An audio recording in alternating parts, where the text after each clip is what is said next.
Hi there, this is Mr. Evans with a video on product positioning. Just coming to the end now of this section on making marketing decisions, segmentation, targeting and positioning. So positioning is the process of creating a brand image for a product in relation to the characteristics of that market. I'll show you an example in a minute because that will probably clarify things. But it kind of ties in with this idea that we've been going over in recent videos of first thing to do is to analyse your customers, i.e. segment the market. What are the different characteristics of the different groups of consumers? Then you're going to set your target market. Once you've identified the customers that are in the market, you can then decide if you're going to aim at a small niche within that market, or are you going to attempt to enter the mass market with your product. Once we know who our customers are and their characteristics through segmentation, we've decided who we're going to aim our product at, then we'll want to go through product positioning. So product positioning is when we create the brand image for our product in relation to the characteristics of that market. So we go back to our market map, which we've seen before.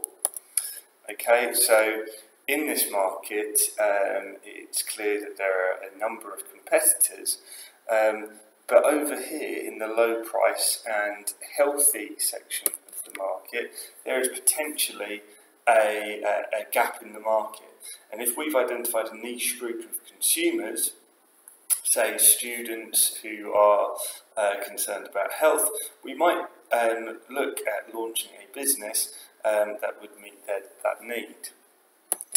So the benefits of product positioning are that you create a brand image that should appeal to your target market. It allows you to differentiate yourself from competitors. You've spotted the gap in the market, you move into it, and that helps you meet the needs of your target market. It helps you to identify your closest rivals and differentiate yourself from them.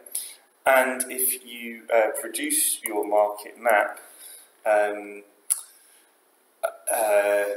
ask, based on market research, and ask consumers for their perceptions of these different brands, it gives you an idea of how consumers are perceiving your brand.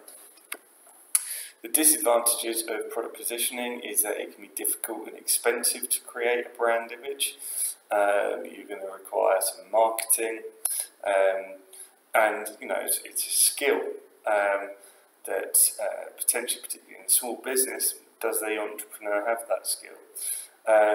There might be potential for rivals to enter your market. So let's say we do enter this low price healthy section of the market. If we're suddenly doing really well, then other businesses may decide that they're going to move into that.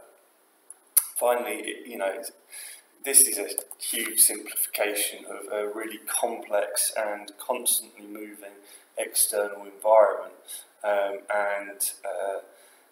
it's not necessarily a bad thing to try and simplify it, but you just need to be aware that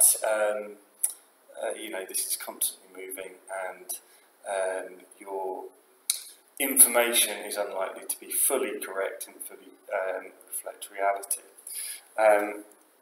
Okay, but nevertheless,